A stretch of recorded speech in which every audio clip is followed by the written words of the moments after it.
야곱에서 이스라엘로, 육신의 법에서 생명의 법으로 11번째 시간입니다. 오늘은 야곱의 출하란, 내 출생지로 돌아가라. 야곱의 출하란, 내 출생지로 돌아가라 라는 제목으로 하나님 말씀 읽도록 하겠습니다. 야곱의 인생은 이스라엘의 역사를 예표하는 겁니다. 그리고 그 이스라엘은 영적인 이스라엘, 이면적 이스라엘이라고도 하죠. 즉 교회를 예표합니다. 야곱은 타락한 인간의 자아사랑, 자기중심성의 표본으로 등장하는 거고요. 모든 인생들이 여기서부터 출발하는 거죠. 모든 인간이 그래서 자기중심적인 인생을 살아갑니다. 육신의 법을 따르는 삶을 살아가는 겁니다. 그런데 그 중에 어떤 이는 그 라인에서 이탈되어서 하나님 소속으로 들어가게 되는 겁니다.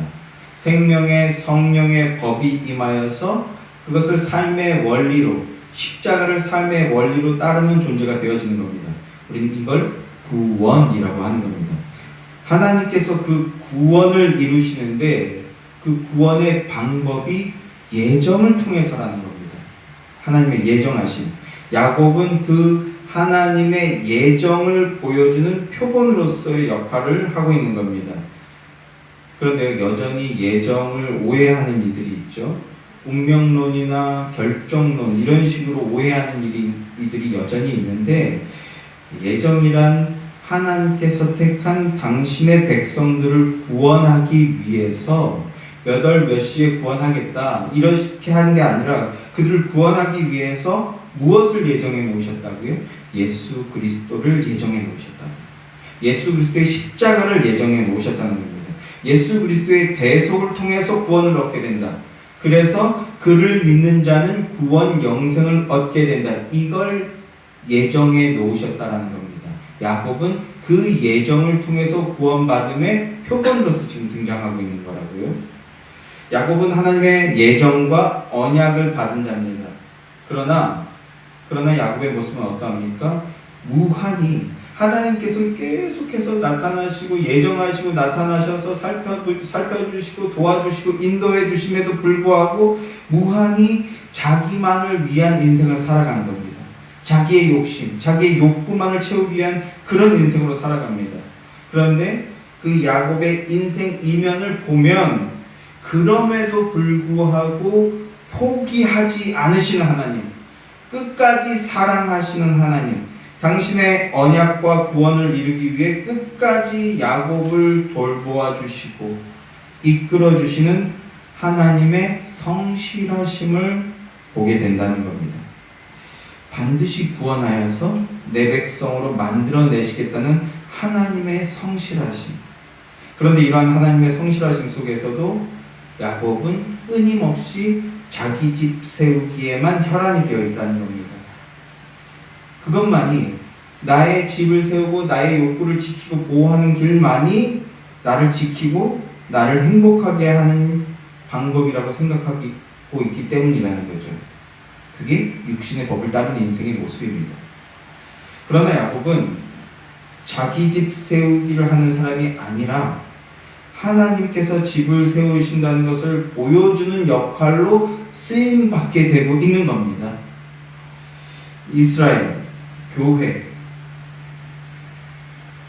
하나님 나라는 사람이 아니라 하나님이 세우신다라는 것을 보여주는 역할로서 쓰임받고 있는 거라고요.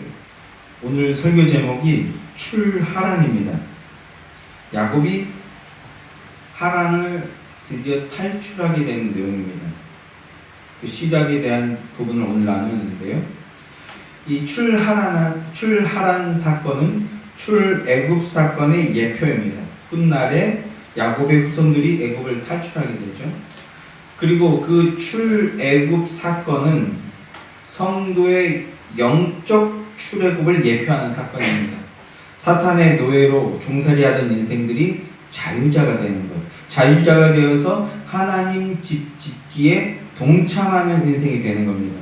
그러면 여러분, 하나님 집 짓기가 뭡니까? 하나님 집 짓는 게 뭡니까? 예전에 우리 초대교회부터 한국 초대교회부터 시작해서 지난 그 100여 년의 그 역사를 보면요, 조선이라는 나라가 망하고 대한민국이라는 자유민주공화국이라는 인류 역사, 이 한반도의 역사에 없었던 전혀 새로운 자유가 보장된, 누구나 마음껏 열심히 일하면 자유롭게 부를 이루면서 자유롭게 살아갈 수 있는 그런 놀라운 나라가 세워졌습니다. 그래서 인류 역사 가운데, 한반도 역사 가운데 한 번도 없던 국민들이 주권을 가지고 열심히 살아가는, 그래서 개개인이 부를 이루게 되는 그런 놀라운 기적의 역사들이 바로 이 대한민국의 역사인데, 이런 대부흥을 경험하면서 교회도 함께 성장했어요. 100년 전 사진을 보게 되면 한 나라의 수도인데 그 수도에 제대로 된 건물 하나가 없는 겁니다. 경복궁 이런 궁궐 말고는 민간이 이용하고 살아가는 제대로 된 2층짜리 건물이 하나가 없어요. 다 초가집으로 된 흙으로 이겨서 만든, 그게 나라의 수도의 모습입니다. 그런 집들이 무너지고 이제 고층 빌딩들이 세워지는 놀라운 역사가 벌어졌어요. 이게 얼마나 놀랍고 감사한 일입니까? 그런 대부흥 속에서 교회도 같이 일어난 겁니다. 영적으로 봤을 때는 교회가 각성시킨 거지만, 외적으로 봤을 때는 나라가 건설 붐이 일어나면서 교회도 이 건설 붐에 동참하게 된 거죠. 그래서 예전에는 하나님 집 짓기라고 하면 제일 먼저 뭐부터 생각했어요? 교회 건물 세우기. 사람 살 집도 없고, 제대로 된 도서관도 없고, 제대로 된 관공서도 없고, 그리고 제대로 된 교회 건물도 없죠. 모두 다 세워지는 겁니다. 거기에서 하나님 집 짓기는 교회 건물 크게 세우기, 그 시대에는 그게 맞았어요. 그런데 그 역할이 끝나면 거기서 벗어나서 본질로 돌아가야 되는데, 본질로 돌아가지 못하고 그 육적인 법의 내용에 머물러 있었다라는 거죠. 우리 세대는 이제 그 과도기에서 영적인 내용의 본질로 돌아가야 되는 그런 역할이 우리에게 맡겨진 건데, 그래서 하나님 집 짓기가 뭡니까? 본질적인 내용이 뭡니까? 건물 세워서 무엇 하는 겁니까? 하나님 예배하는 겁니다. 예배하는 거. 그러니까 하나님 집 짓기란 하나님을 예배하는 겁니다. 하나님 사랑, 이웃 사랑의 정신이 내 삶의 원리가 되어서 그 믿음 고백 속에서 하나님을 더욱 예배하는 것, 이게 하나님 집 짓기입니다. 예수 그리스도처럼 사랑할 수 없을 때도 생명의 법과 능력이 내 안으로 들어왔기에 예수 그리스도의 능력으로 사랑하며 그 사랑을 내어주며 살아가는 자가 되는 겁니다. 그게 하나님 예배하는 겁니다. 그 능력이 예수 그리스도께로부터 온다고요.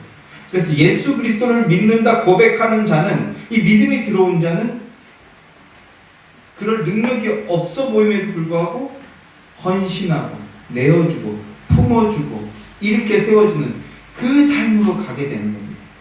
그게 뭐라고요? 그게 하나님 집 짓기라고요. 하나님께서 택한 백성은 그 삶에 동참하게 만드는 겁니다. 이따 광고 시간에 좀 더 나눌 내용들입니다만, 하나님께서 계속 그렇게 내어주는 것을 통해서 세워가게 만들어주는 겁니다.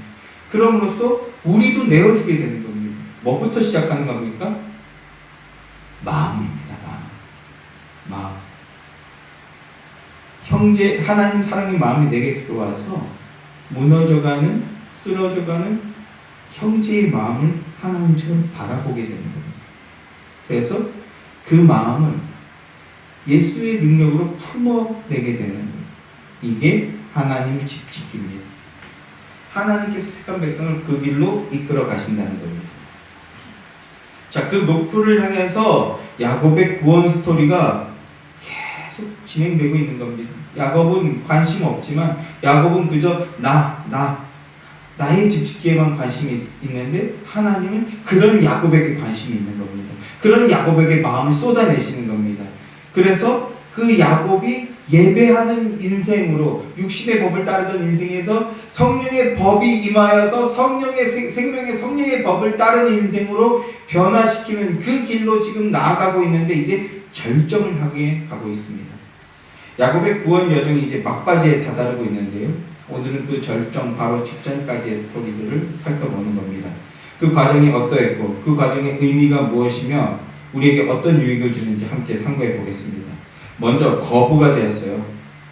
자기 집 세우기에 성공한 것 같습니다. 지난주 말씀과 이어지는 내용인데요. 야곱이 14년 종살이를 통해서 4명의 아내와 11명의 아들을 얻게 되었죠. 일가를 이뤄냈습니다. 이것만 있으면 못할 게 뭐 있습니까? 두려울 게 뭐가 있어요? 이제 우리 그리스도의 능력 힘으로써 만들어내보자. 능치 못함이 없는 겁니다. 그리스도의 능력을 품는데 11명의 아들이 있다면 안 될 게 없는 겁니다. 그런데 야곱은 자기 힘으로 자기의 집을 세우는 겁니다. 그러니까 어떤 문제가 보입니까? 많은 식소를 거느렸지만 금전적으로 풍족하지 못한 상태라는 겁니다. 자, 이제 이렇게 고민하는 거죠. 이렇게 빈털터리인 채로 고향으로 돌아갈 것이냐, 아니면 한번 여기서 모험을 걸어볼 것이냐 하는 선택의 기로에 서 있었습니다. 그런데 야곱의 선택은요, 삼촌 라반의 재산을 내 종잣돈 삼아서 부를 이루어 보아야겠다는 꾀를 내는 겁니다. 쉽게 말해서 사기치던 인생이 다시 한번 자기 실력을 믿고 모험을 해보는 거죠. 하나님을 의지하는 것이 아니라 또 자기를 의지하는 겁니다. 결과적으로요, 그 모험은 대성공을 거뒀죠. 자, 30장 41절부터 43절까지의 말씀 한번 함께 읽어보겠습니다. 30장 41절부터 43절 말씀입니다. 시작. 튼튼한 양이 새끼 뵐 때에는 야곱이 개천에다가 양떼의 눈앞에 그 가지를 두어 양이 그 가지 곁에서 새끼를 베게 하고, 약한 양이면 그 가지를 두지 아니하니 그렇게 함으로 약한 것은 라반의 것이 되고 튼튼한 것은 야곱의 것이 된지라. 이에 그 사람이 매우 번창하여 양떼와 노비와 낙타와 나귀가 많았더라. 야곱이 마치 유전공학적인 어떤 접근을 해서 튼튼한 양은 아롱지게 만들어버렸어요. 점 있는 것을 만들어버렸어요. 그래서 튼튼한 양은 자신의 것으로 만들어버리고, 반대로 비실거리고 하자가 있는 것, 약한 양들은 라반의 것이 되게 했다고 하는 겁니다. 그런데 이 작전이 대성공을 거뒀대요. 그래서 매우 번창하여 양떼와 노비와 낙타가 많았더라라고 하죠. 이제 야곱이 남부럽지 않은 거대한 자기 세계를 구축한 겁니다. 자, 우리 생각에도, 인간적인 생각에 이제 고생 끝 행복 시작인 것처럼 보입니다. 고단함이 있었어요. 20년. 이제 이 20년은 라떼는 말이야라고 말할 수 있는 어떤 성공담이 되는 순간인 거죠. 그렇게 고단함이 있었지만 이렇게 자기 힘으로 자기의 세계를 구축하고 확장해냈습니다. 이제는 더 이상 두려울 게 없고 행복만 있을 거라고 여겨지는 거죠. 그런데 여러분, 이 세상의 원리가 어떻습니까? 세상 방식으로 높아지고 있어요. 그렇다면 세상은 그걸 그냥 가만히 보고 있을 리가 없다는 거죠. 야곱이 잘 되자 주위의 반응이 어떠합니까? 주위의 반응이 바뀌기 시작합니다. 31장 1절 2절 말씀 한번 보겠습니다. 31장 1절 2절 말씀 함께 시작. 야곱이 라반의 아들들이 하는 말을 들은즉 야곱이 우리 아버지의 소유를 다 빼앗았고 우리 아버지의 소유로 말미암아 이 모든 재물을 모았다 하는지라. 야곱이 라반의 안색을 본즉 자기에 대하여 전과 같지 아니하더라. 안색을 본즉 전과 같지 않더라. 직역하면요, 얼굴을 떨어뜨린다라는 말이에요. 얼굴을 떨어뜨린다. 무슨 뜻입니까? 눈을 마주치지 않는다라는 거죠. 아닌 겁니다. 라반이 이번에는 자기가 당했구나, 이번엔 내가 저거한테 당했구나 알았다는 겁니다. 그리고요, 그러면서 점점 주변의 평판이 나빠지기 시작합니다. 사실 자세히 보면 주변의 평판이라고 하는데 라반의 아들들이에요. 이 말은 뭐냐 하면 주변의 평판을 의지하는 사람에게는 한두 사람의 말도 엄청 크고 대단한 것처럼 보이지만 자세히 보면 그렇지 않더라라는 거죠. 그런데 야곱의 눈과 귀에는 그게 더 커 보이는 겁니다. 주변의 평판이 나빠지기 시작하는 것처럼 보이는 겁니다. 세상에 근거를 두고 세상의 방식으로 사는 자라면 가장 두려운 일인 거죠. 가장 두려운 일, 주위의 평판. 그래서 돌아보니 주변 분위기가 심상치 않은 겁니다. 자기를 그냥 좋게 보내줄 것 같지가 않은 거죠. 보세요. 이게 육신의 법을 따르는 인생의 결론이 어떠한지 보여주는 겁니다. 야곱은 큰 자의 섬김을 받을 것이라는 예정을 받은 자였습니다. 그러나 하나님의 예정을 자기 방식으로 쟁취하려고 했어요. 장자권을 자기가 원하는 때에 자기가 갖고자 하는 방식으로 쟁취하려고 했습니다. 그런데 그 결과가 무엇이었어요? 도망자 신세가 되는 거였습니다. 자기 안으로 숨고 도망가기에 급급한 겁니다. 자기 피하기에 급급한 겁니다. 자기를 지키기 위해서 숨고 피하는 거 말고는 방법이 없는 거예요. 자기가 자기 인생의 주인인 그런 인생들은 자기 존립의 위협을 느꼈을 때 내어놓을 수 있는 대안이 바로 야곱의 이 모습입니다. 자기 세계 안으로 숨는 것. 이것 말고는 피할 곳이 없다라고 여기는 겁니다. 심리학에서는 이것을 방어 기제라고 하죠. 예수 능력 앞세우는 자가 아니라면 도망치는 것 말고는 방법이 없다. 야곱은 이제 자기도 덩치가 커졌으니까 나름 힘이 있다고 생각했어요. 결혼도 했고 아내도 넷이나 되고 자녀는 11명이나 되고 힘이 있다고 생각했어요. 그러나 라반의 침묵이 두려운 겁니다. 라반의 침묵. 눈을 마주치지 않고 침묵하는 것. 그리고 그의 아들들의 말. 다른 사람들의 말도 아니고 그 편이잖아요. 그런데도 그 아들들의 말이 버거운 겁니다. 그래서 뭐 합니까? 도망쳐야겠다 생각을 하는 겁니다. 그것 말고는 자기를 지킬 방법이 없다라고 생각하는 겁니다. 도망자 신세가 되어서 하란에 왔는데 그런데 또다시 도망자 신세가 되어서 하란을 떠나야 되는 처지가 된 겁니다. 이게 육신의 법의 모습이라고. 이것이 이 땅에 근거를 둔 인생, 육신의 법을 따르는 인생들의 실존이라는 겁니다. 강한 힘을 가지기 위해서라면 속여서라도 빼앗아야 하고요. 약육강식의 세상이니까. 그런데 나보다 더 강한 힘이 나타났을 때는요, 맞설 힘이 없게 되면 추락하는 거예요. 이게 육신의 법을 따르는 인생들의 실존이라고요. 자, 어찌됐든 그 결과로 야곱은 이제 떠나야겠다, 피해야겠다, 도망쳐야겠다 결심을 굳힙니다. 자, 그런데요, 그때 어떤 일이 벌어집니까? 20년 만에 하나님의 음성을 듣게 되는 겁니다. 자, 31장 3절 말씀입니다. 시작.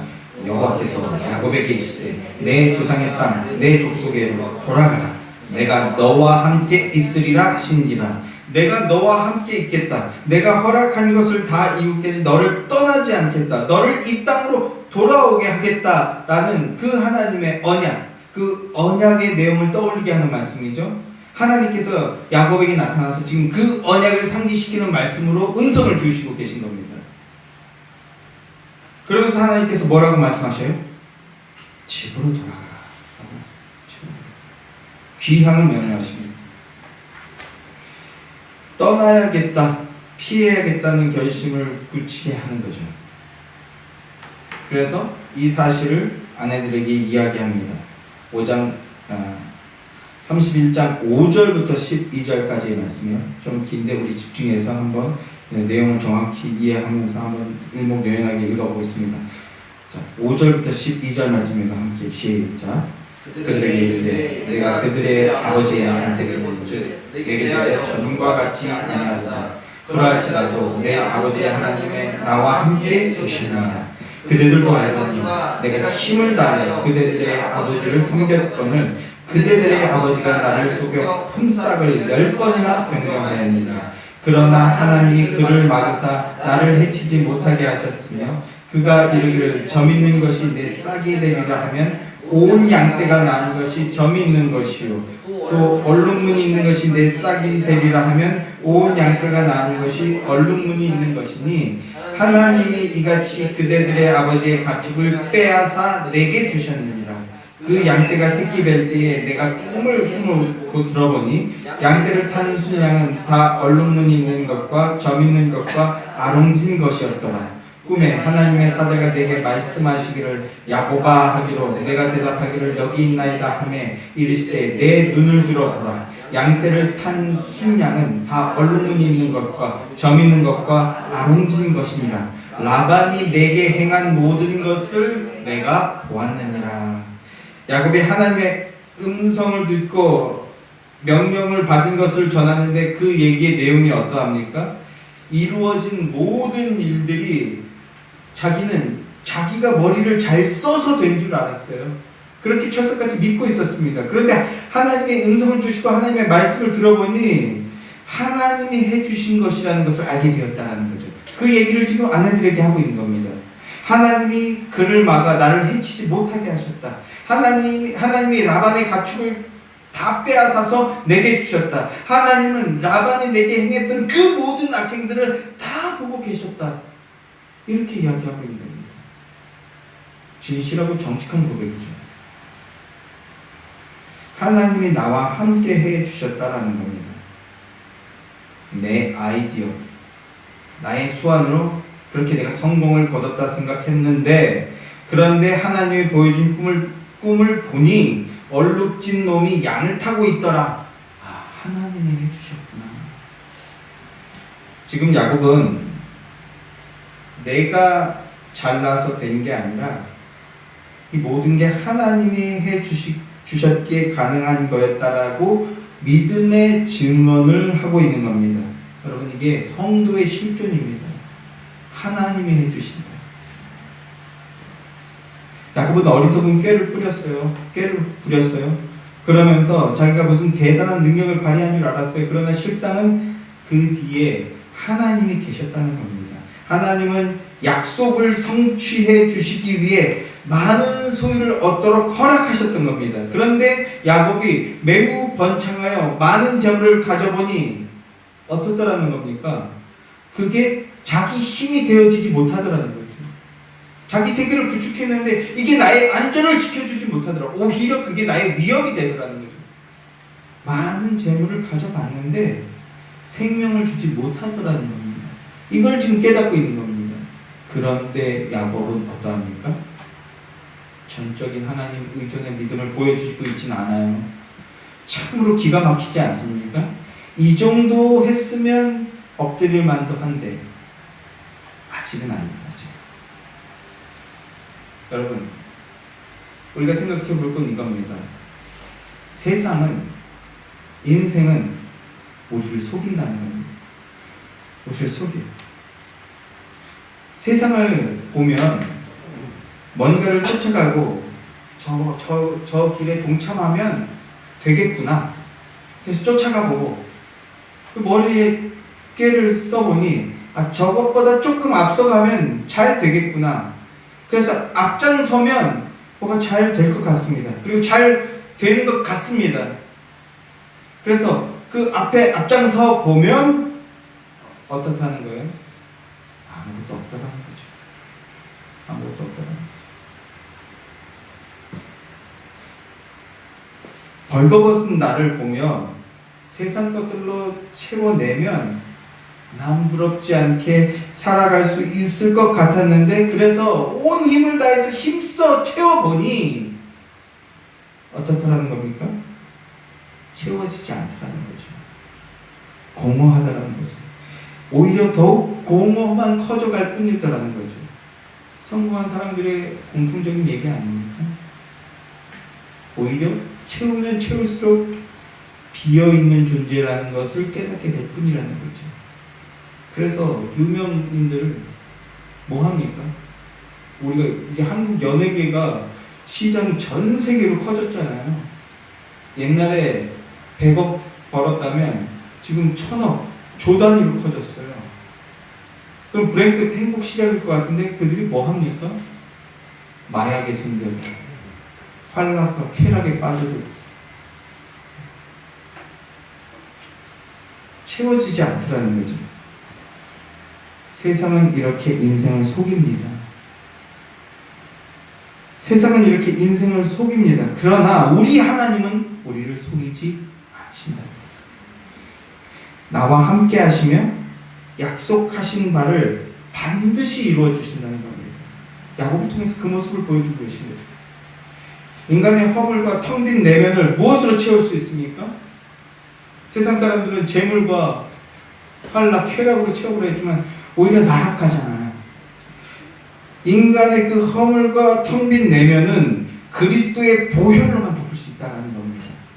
그리고 그 텅 빈 내면은 그리스도의 사랑으로만 채울 수 있는 겁니다. 영원하고 무궁한 그 사랑이 아니고는 채워지지 않아요.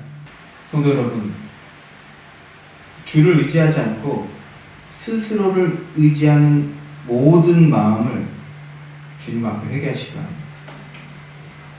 그게 허물을 덮는 유일한 길입니다. 그리고 그리스도의 사랑과 은혜를 더욱 간구하십시오.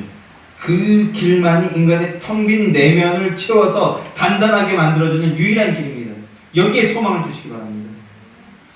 우리 하나님은 지금 야곱을 그 길로 인도하고 계신 중입니다. 본향, 즉 예수 그리스도 안으로 돌아가도록 만드시고 계신 중이라고요. 이 은혜의 역사는요, 고스란히 교회인 우리들에게 적용되는 겁니다. 그래서 혹자들은 그 야곱의 이 20년의 세월을 훈련의 기간, 연단의 기간이라고 말하기도 합니다. 하나님만 붙드는 믿음의 사람으로 더욱 거듭나게 하는 기간이었다라는 겁니다. 그래서 때때로 하나님은 어떤 방법을 쓰시는 거예요? 우리에게 고난과 시련을 허락하시는 겁니다. 막으실 수 있어요. 그런데 필요하다면 고난과 핍박과 시련과 어려움을 허락하시는 겁니다. 오히려 고통과 결핍을 주시는 분이십니다. 야곱의 상황에서는 어떻습니까? 이렇게 해야 떠나겠다는 마음을 먹거든요. 돌아가겠다는 마음을 먹게 하기 위해서 결핍과 고난과 어려움을 주시는 겁니다. 인간은요, 코너에 몰리지 않으면 절대 변하지 않아요. 저희 자녀들이요, 이제 중학생이 돼서 이전보다 그 공부의 시간의 양이 엄청나게 많이 길어졌습니다. 그래서 급하게 허덕이고 있는 모습들을 보게 되는데 한편으로는 기특하면서 한편으로는 안쓰럽기도 합니다. 그런데 제가 염려하는 부분은요, 취침 시간이 점점 뒤로 밀리는 거예요. 그래서 제가 잔소리하죠. 빨리 자라, 빨리 자라. 저 개인적으로 이렇게 밤새는 걸 좋아하지 않고, 그리고 효율을 봤을 때는 멀리 보려면 일찍 자야 되거든요.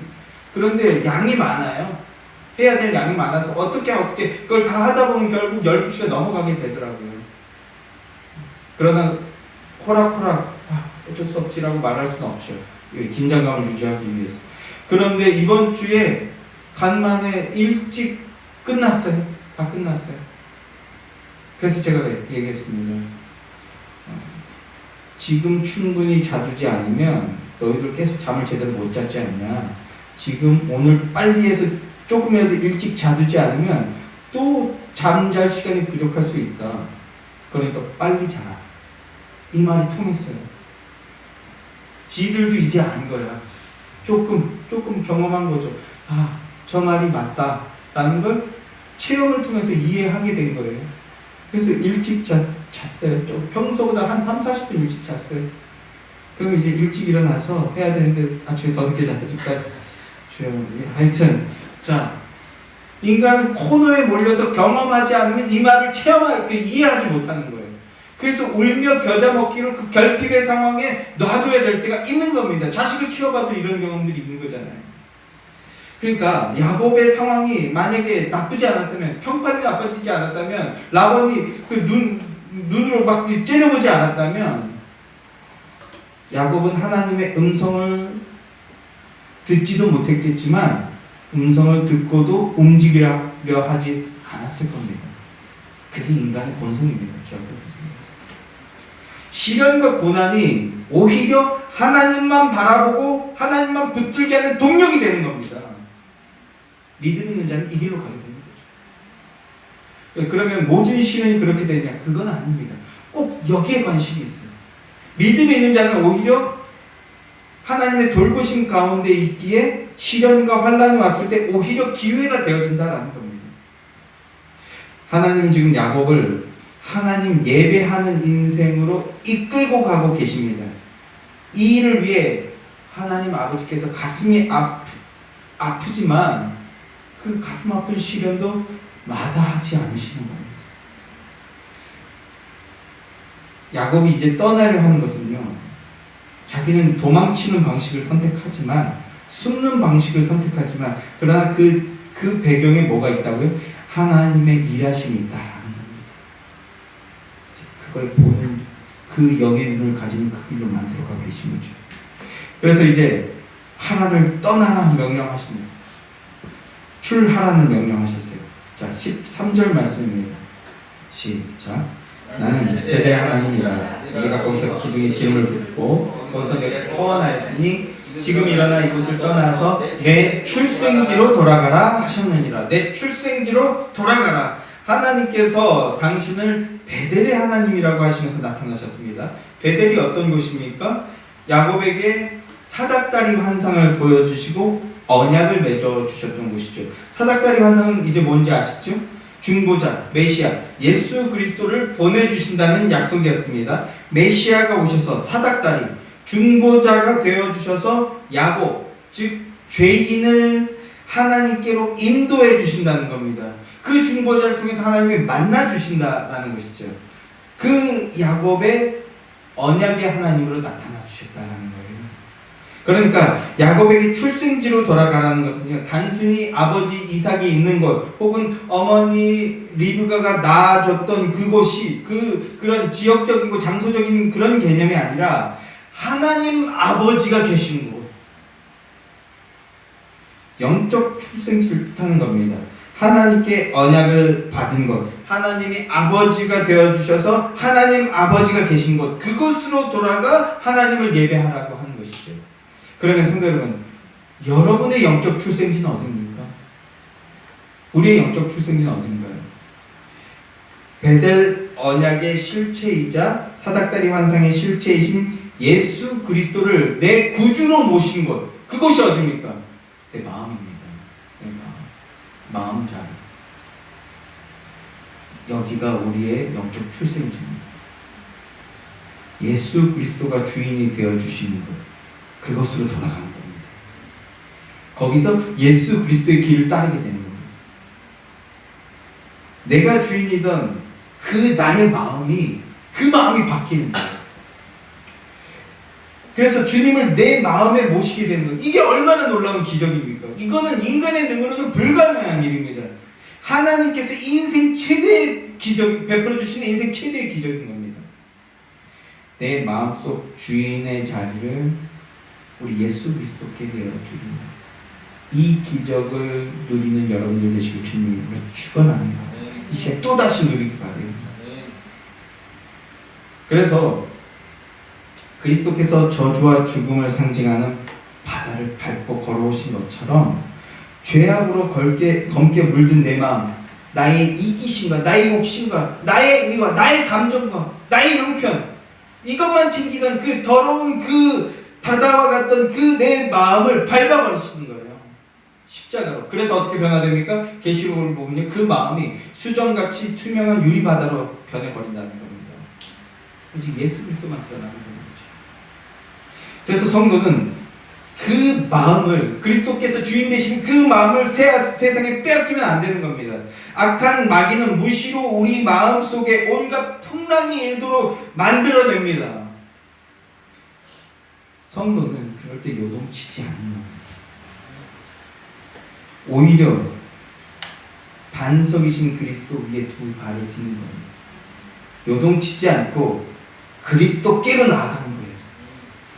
그 마음을 그리스도께 맡겨버리는 겁니다. 그게 거듭난 성도의 모습입니다. 야곱의 인생은 방황하는 인생입니다. 방랑은요, 목표 없이 정처 없이 흘러가는 걸 방랑이라고 하는데, 방황이란 그럼 뭡니까? 방황이란 갈 곳이 있는 겁니다. 근데 그곳이 어딘지를 몰라서 헤매는 게 방황입니다. 하나님께서 그 인생을 올바른 길로 참된 생명이 있고 그래서 정착할 수 있는 곳으로 이끌어가고 계신다라는 겁니다. 사랑하는 성도 여러분, 그리스도 안에 생명이 있습니다. 그 마음을 그리스도께 내어놓으시기 바랍니다. 그러니까 그 마음을 더 이상 악한 마귀에게 내어줘서 방황하시지 마시기 바랍니다. 방황하지 마시고 그리스도라는 그 도피성 안으로 나아가시기 바랍니다. 그분께 마음을 내어드리고 그리스도 안에서 함께 일어서는 인생들 되시길 주님의 이름으로 축원합니다. 자, 그런데 야곱은요 아직 끝이 안 났어요. 이 정도 했으면 돌아올 것 같은데 그런데 그러면 야곱이 아니죠. 아직 끝이 안 났습니다.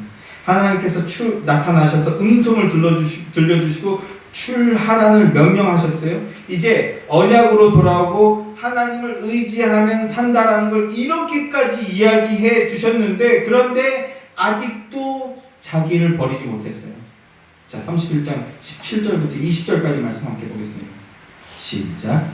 야곱이 일어나 자식들과 아내를 낙타에 태우고 그 몸과 모든 가축과 모든 소유물 곧 그가 바단 아람에서 모든 가축을 이끌고 가나안 땅에 있는 그의 아버지 이삭에게로 가려 할세. 그때에 라반이 양털을 깎으러 갔으므로 라헬은 그의 아버지 드라빔을 도둑질하고 야곱은 그 거취를 아람 사람 라반에게 말하지 아니하고 가만히 떠났더라. 하나님께서 출하라는 명령하셨습니다. 전능하신 하나님이 예배할 수 있도록 전리품들을 챙겨주시고 당당하게 나올 수 있도록 모든 판을 다 깔아주신 겁니다. 그런데 야곱은 뭐하고 있습니까? 당당하게 우리 하나님께서 떠나라고 명령하셨습니다. 나는 예배하기 위해서 떠나겠습니다. 이렇게 당당하게 하기는커녕 라반이 양털 깎으러 멀리 갔을 때 자리를 비웠을 때 몰래 주랭랑을 치고 있는 겁니다. 원래 도망치고 있어요. 나 갑니다. 이렇게 인사도 못하고 그러니까 급급한 거예요. 도망치기 급급합니다. 왜 이렇게 행동합니까? 하나님을 믿고 의지하는 게 아니라 여전히 자기를 붙들고 있는 모습인 겁니다. 자기를 의지하는 인생이니 결론이 뭡니까? 또 도망자 인생이 되는 겁니다. 마음의 문제인 겁니다. 마음을 주께 내어드렸느냐? 자기가 붙들고 있느냐? 그래서 도망치는 이유가 뭡니까? 왜 도망쳐요? 언약의 신실하신 하나님보다 당장 눈앞의 라반, 당장 눈앞의 현상, 당장 눈앞의 상황, 당장 눈앞의 어려움이 더 커 보이고 더 두렵게 느껴지는 겁니다. 야곱의 눈에는 여전히 하나님보다 라반이 더 크고 더 강해 보이는 겁니다. 그러니까 두려운 거고 숨고 도망치는 것밖에는 방법이 없는 겁니다. 그 마음을 하나님께 내어드리지 못하고 여전히 붙잡고 있는 인생들의 실존을 지금 보여주고 있는 겁니다. 세상에서 많은 재물과 권력을 가졌다 할지라도 우리의 생명은 그런 것에 있는 게 아니라는 겁니다. 근데 야곱은 깨닫지 못하고 있는 거예요. 그 어리석음으로 스스로 자신의 인생을 벼랑 끝으로 사망으로 몰아가고 있는 겁니다. 근데 여러분, 우리 하나님은요 언약의 하나님이시라고요. 절대 속이거나 절대 배신하지 않으시는 분입니다. 인생의 벼랑에서도 함께 하시는 분이십니다. 오히려 야곱을 통해서 보는 모습이 뭡니까? 오히려 거기에서 만나 주시려고 먼저 가서 기다리고 계신 분이 우리 하나님이시라는 겁니다. 야곱은 인생의 벼랑에서 비로소 먼저 와 계셨던 그리고 기다리고 계시던 하나님을 만나게 되는 겁니다. 그리고 주님이 내미시는 그 손, 인생의 모든 순간에 보이지 않게 섭리하시던 그 생명의 사랑의 손을 드디어 잡게 되는 겁니다. 그 사랑의 손의 역사가 어떠한 건지는 이제 다음 시간에 살펴보도록 하고요. 갑자기 다음 주가 기대가 되어버리죠. 하나님이 함께 하심에도 그런데 야곱은 여전히 야곱은 자신에게 힘의 근거를 두고 있으니까 야곱은 도망을 치는 겁니다. 나는 더 세고 강하게 생각하고 있다고요. 하나님의 그 마음속에 하나님을 모시지 못했고 여전히 자기를 의뢰하고 있는 모습이라고요. 그런데 그런 야곱과 대조되는 그 마음에 하나님을 모신 자, 하나님을 의뢰하는 자의 고백을 함께 오늘은 나누고 이제 다음 주로 연결하도록 하겠습니다. 자, 시편 118편 5절부터 14절까지 말씀입니다. 하나님을 마음에 모신 자는 어떠한 고백으로 나오게 되는지, 어떠한 믿음의 능력을 보여내게 되는지 함께 상고해 보도록 하죠. 시편 118편 5절부터 14절 말씀입니다. 함께 시작. 내가 고통 중에 여호와께 부르짖었더니 여호와께서 응답하시고 나를 넓은 곳에 세우셨도다. 여호와는 내 편이시라. 내가 두려워하지 아니하니 사람이 내게 어찌할까. 여호와께서 내 편이 되사 나를 돕는 자들 중에 계시니 그러므로 나를 미워하는 자들에게 보응하시는 것을 내가 보리로다. 여호와께 피하는 것이 사람을 신뢰하는 것보다 나으며 여호와께 피하는 것이 고관들을 신뢰하는 것보다 낫도다. 문 나라가 나를 애워쌌으니 내가 여호와의 이름으로 그들을 끊으리로다. 그들이 나를 애워쌌으니 내가 여호와의 이름으로 그들을 끊으리로다. 그들이 벌들처럼 나를 애워쌌으나 가시덤불에 불같이 타 없어졌나니 내가 여호와의 이름으로 그들을 끊으리로다. 너는 나를 밀쳐 넘어뜨리려고 하였으나 여호와께서는 나를 도우셨도다. 여호와는 나의 능력과 찬송이시요 또 나의 구원이 되셨도다. 아멘. 시편 기자가 어떤 고백을 하고 있습니까? 야곱과는 다르게 너무나 담대한 믿음의 고백을 하고 있지 않습니까? 야곱은 불안해하고 그리고 이기적인 모습으로 자기 변호하기에 급급합니다. 아까 보세요. 부부싸움할 때 최악의 모습 아닙니까? 니네 아버지가 나한테 이렇게 했다.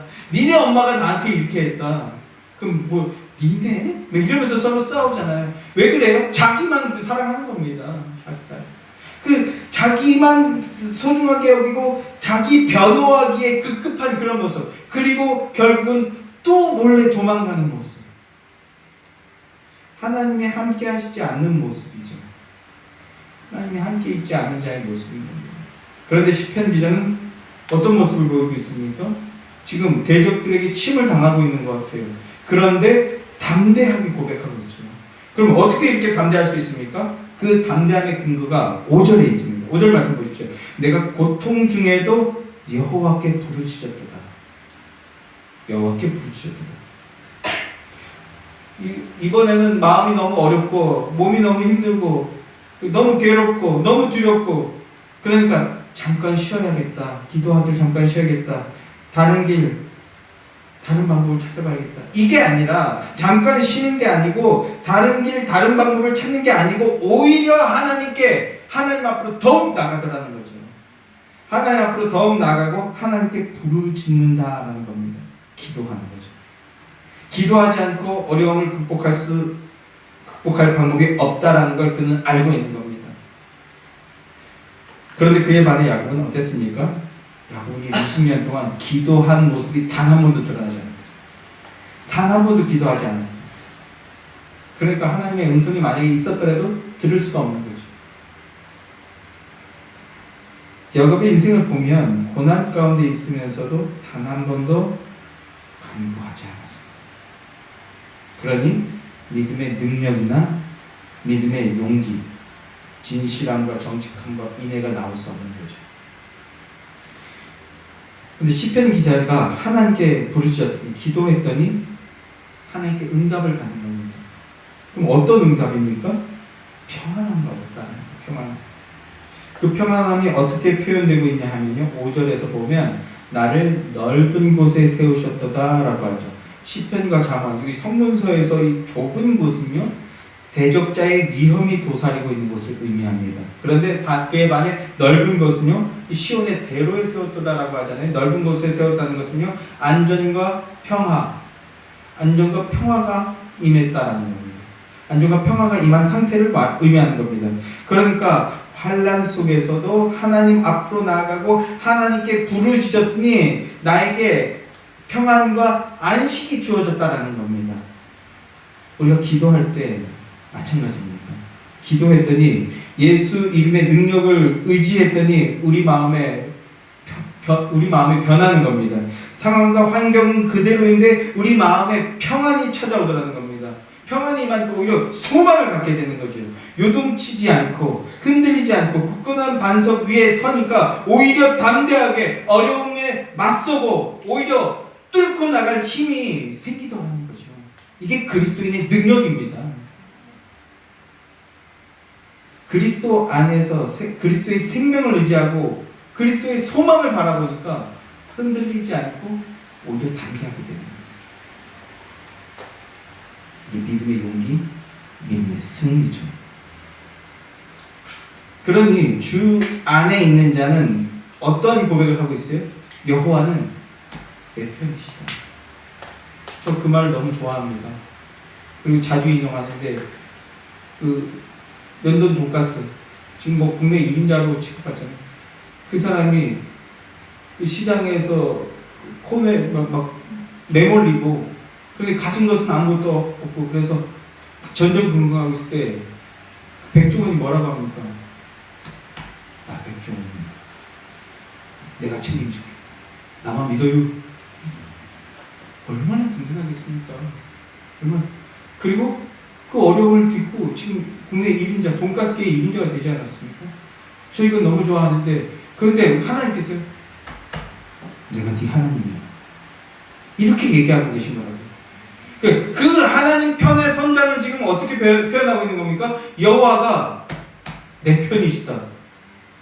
이렇게 고백하고 있다는 겁니다. 여호와의 편의 선자만 이 고백을 할 수 있습니다. 이 믿음의 고백하는 여러분들 되길 주님의 이름으로 축원합니다. 이게 우리에게 주어진 최고의 능력이고 승리입니다. 사랑하는 성도 여러분, 어떠십니까? 혹시 여전히 자기 자신을 힘삼고 능력 삼고 있는 것들이 있다면 주 앞에 모두 내려놓으시기 바랍니다. 제가 어제 설교 준비하면서 또 좀 울면서 기도했어요. 왜 그렇게 기도했을까요? 이 말씀으로 우리 성도들 다 쓸어버려서 야곱에서 이스라엘 되게 해야 되겠다. 이 말씀으로 한 주 내내 열심히 설교를 준비하지요. 지금 시리즈 11회니까. 그런데 어제 설교 준비하면서 내가 야곱이구나. 내가 여전히 맨날 그렇게 떼어지면서도 여전히 힘삼고 있는 것이 여전히 있구나. 하나님 그거 다 내려놓습니다. 주님만 바라봅니다. 이렇게 은혜 받았습니다. 제가 존재하는 이유는 이 은혜 나누는 것이죠. 여러분도 그렇게 주 앞에서 모두 다 내려놓으시기 바랍니다. 그러면요 평안이 임합니다. 평안이 임하지 않으면 일어섭니다. 일어선 자는요 나만 일어서지 않습니다. 나누어주고 구워주고 베풀어주는 인생이 됩니다. 무엇 나누어주고 구워주고 베풀어줘야 됩니까? 예수 이름입니다. 십자가 복음입니다. 그게 성경이 말하는 복된 인생입니다. 그런 능력의 종, 복된 인생들 되시길 주님의 이름으로 소망합니다. 기억하십시오. 하나님은 언제나 여러분 편이십니다. 이제 여러분이 하나님 편 되시기를 소망합니다. 주님, 내가 주님이 나의 구주이심을 믿습니다. 이렇게 믿음 고백하며 나아가시기 바랍니다. 믿음으로 고백하며 나아갈 때 주님께서 여러분의 편이 되어주심을 깨닫게 되는 거죠. 그렇게 믿음으로 주님의 편이 되셔서 주 안에 있는 생명의 능력을 누리고 그 생명의 능력을 힘삼아서 세상과는 단절되고 육신의 법과는 구별되는 거룩한 백성, 여호와의 능력과 힘을 의지하는, 그래서 그리스도의 능력이 충만한 복된 성도들이 되시길 주님의 이름으로 축원합니다.